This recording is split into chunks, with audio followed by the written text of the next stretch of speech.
One nation one election कितना बड़ा फैसला साबित होने वाला है, इसे आप इस बात से भी समझ सकते हैं कि आज ही पूर्व राष्ट्रपति रामनाथ कोविंद, जिनकी अध्यक्षता में यह रिपोर्ट तैयार हुई है, उन्होंने भी इसे गेम चेंजर बताया। रामनाथ कोविंद ने कहा कि यह मुद्दे किसी राजनीतिक पार्टी के लिए हित अहित का है ही नहीं, देश के हित का मुद्दा है। यह गेम चेंजर साबित होगा। उन्होंने कहा कि अर्थशास्त्रियों का यह मानना है कि इसे लागू करने के बाद देश की जीडीपी 1.5% बढ़ जाएगी बॉस। यानी अभी ही दुनिया मुंह बाय देखती है कि अरे बाप रे, हम लोगों से 1.5-2% की ग्रोथ रेट नहीं हो रही। भारत की अर्थव्यवस्था रॉकेट बनी हुई है। रामनाथ कोविंद कह रहे हैं वन नेशन वन इलेक्शन आ गया, बार बार जो है चुनाव की वजह से सरकारी काम रुकने बंद हो गए, बार बार का खर्चा बंद हो गया, देश की जीडीपी 1.5% भाग जाएगी आगे। आप सोचिए देश के लिए कितना बड़ा ये गेम चेंजर होने जा रहा है जो नरेंद्र मोदी कर रहा है। लेकिन नरेंद्र मोदी कोई डिसीजन ले और इंडी गठबंधन छाती ना पीटे, ऐसा कैसे होगा बॉस? ऐसा तो हो ही नहीं सकता। भले ही लोग कहते रहे कि देश के लिए अच्छा फैसला है, लेकिन इंडी गठबंधन को तो हर बात में मोदी विरोध करना है।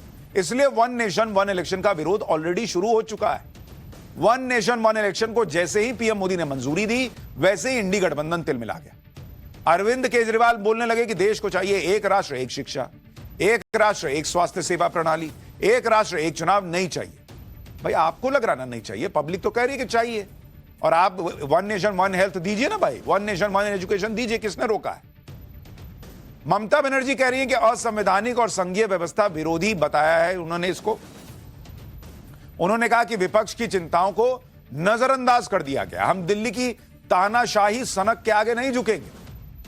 तमिलनाडु के सीएम एमके स्टालिन ने कहा कि यह अव्यवहारिक है, लोकतंत्र विरोधी कदम है, इससे संघवाद खत्म हो जाएगा, क्षेत्रीय आवाज दबा दी जाएगी। मतलब अभी वन नेशन वन इलेक्शन की सिर्फ कैबिनेट ने मंजूरी दी है, संसद में बिल आएगा, बिल में क्या है अभी इन लोगों को कुछ नहीं पता। लेकिन मोदी ला रहे हैं तो विरोध करना है। और इंडी गठबंधन को अभी से लग गया कि मोदी सब खत्म कर देंगे। एक बार इंडी गठबंधन के लोग क्या कह रहे हैं सुनिए जरा, फिर आपको बताता हूं कि यह संभव है या नहीं है और कैसे होगा यह सब। ये जो बिल आ रहा है ये फेडरल स्ट्रक्चर को पे एक सवालिया निशान लगाता है। ये वो सरकार है जिसने फेडरल स्ट्रक्चर को आए दिन उस पर हमला करने का काम किया है। सवाल ये भी उठता है कि ईवीएम मशीन्स पे जनता के बीच में इतने सवाल हैं, क्या उसका जवाबदेही कोई तय कर रहा है? सवाल ये भी है इलेक्ट्रल डेमोक्रेसी को ये कहाँ तक स्ट्रेंथन करेगा? ये बिना ड्राफ्ट राय देखे क्या कहना है, लेकिन मैं समझता हूँ कि अगर उसमें कोई बात तर्कपूर्ण नहीं है, उचित नहीं है, तो विपक्ष उसे होने नहीं देगा। मुझे ये नहीं समझ में आता कि अगर 5 साल के लिए एक निर्वाचित सरकार है और वो सरकार बीच में अल्पमत में आ गई तो आप क्या करेंगे?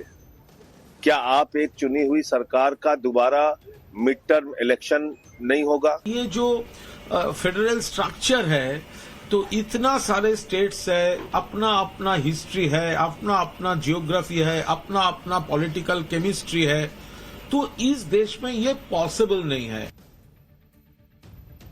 ये लोग जो ये बता रहे हैं कि इस देश में ये पॉसिबल नहीं है, उन्होंने पॉसिबल ना होने के लिए क्या तैयारी की कि भाई ये नहीं होगा? क्या रिपोर्ट है? एक कमेटी 18,000 पन्नों की रिपोर्ट दे रही है, वो कह रही है पॉसिबल है, ये बैठे बैठे कह रहे हैं कि पॉसिबल नहीं। और ये वही लोग हैं जो कहते थे कि अरे मोदी कह रहे हैं कि देश में साफ सफाई होनी चाहिए। कौन साफ सफाई करेगा? पॉसिबल है? हुआ ना पॉसिबल बॉस। लोग आज कचरा फेंकने के बजाय जेब में रख के डस्टबिन में डालने लगे ना, धीरे धीरे खुले में शौच बंद होने लगा ना बॉस। गरीब को घर मिलने लग गया ना, अकाउंट में पैसा डायरेक्ट आने लग गया ना। जो लोग कहते थे ये यूपीआई होगा, सब्जी वाला जो है क्या मशीन लेके चलेगा, लोग पैसा लेके घर से निकलना बंद किया, मोबाइल से पेमेंट कर रहे हैं ना बॉस। इन लोगों को तो हर चीज इम्पॉसिबल लगता था। तो इनको लग रहा है कि वन नेशन इलेक्शन नहीं हो सकता, तो कोई बहुत बड़ी बात नहीं है। लेकिन विपक्ष पूरा खर्चा पानी लेकर अभी से वन नेशन वन इलेक्शन के विरोध में उतर गया है।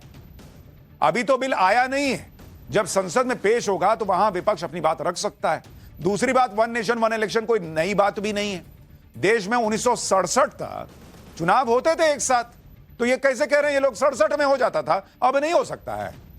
ये तो गलत का बात कह रहे हैं कि ये पॉसिबल नहीं है।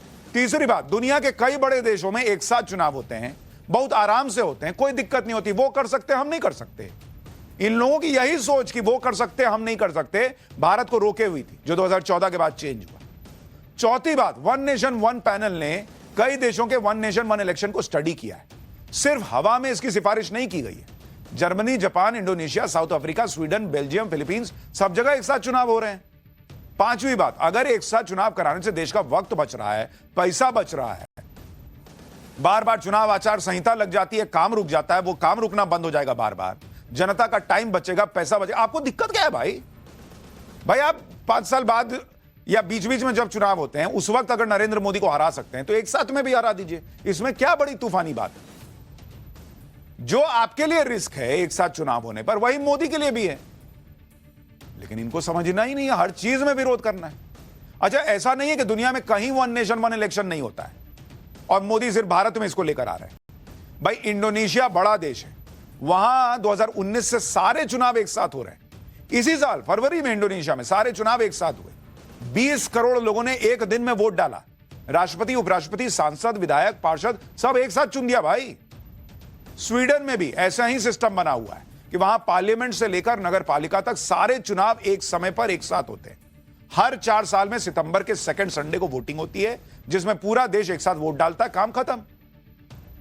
साउथ अफ्रीका में संसद और विधानसभा के चुनाव एक साथ होते हैं।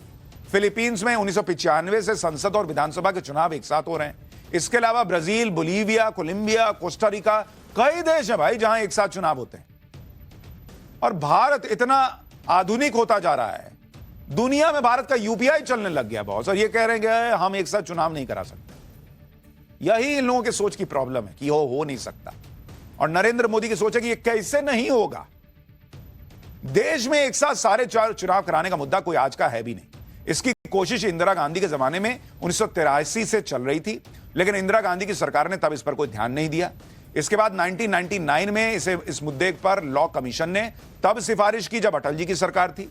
अब जाकर इतने सालों में नरेंद्र मोदी ने इस पर कदम बढ़ाया।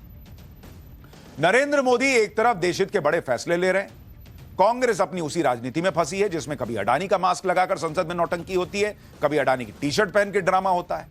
आज कांग्रेस ने संसद में प्ले कार्ड्स लेकर प्रदर्शन किया। अडानी के नाम पर नारेबाजी हो रही थी और हाथ में पोस्टर लिए हुए थे। लेकिन आज केंद्रीय मंत्री गिरिराज सिंह ने भी कांग्रेस को उसी के स्टाइल में जवाब दे दिया। कांग्रेस पीएम मोदी और अडानी की तस्वीरें संसद के बाहर लहराती है। आज गिरिराज सिंह सोनिया गांधी और जॉर्ज सोरोस का पोस्टर लहराने लगे कि लो, हमको नहीं छपवाने आता है क्या, हम भी छपवा दिया। बताओ, उस जॉर्ज सोरोस और सोनिया गांधी का फोटो ले आए। तुम अडानी मोदी कर रहे हो, वो सोनिया सोरोस करने लग गए। बीजेपी आजकल एकदम एक के बदले 4 देती है। संसद के बाहर लड़ाई चल रही है, संसद के अंदर भी खूब टकराव हो रहा है। आज भी राज्यसभा में हंगामा हुआ है भाई। उपराष्ट्रपति को लेकर सदन में बीजेपी के नेता जेपी नड्डा और कांग्रेस के नेता मल्लिकार्जुन खड़गे भिड़ गए। कल मल्लिकार्जुन खड़गे ने प्रेस कॉन्फ्रेंस करके आरोप लगाया था कि राज्यसभा में भेदभाव होता है, विपक्ष को बोलने का मौका ही नहीं मिलता। आज जेपी नड्डा ने इन आरोपों को यह कहकर झूठा बताया कि सभापति की तरफ से नेता विपक्ष को कई बार बोलने का मौका दिया गया। उन्हें कई बार सभापति के चेंबर में आने और बातचीत करने का न्योता तक दिया गया, लेकिन नेता विपक्ष सभापति से मिलने ही नहीं आते।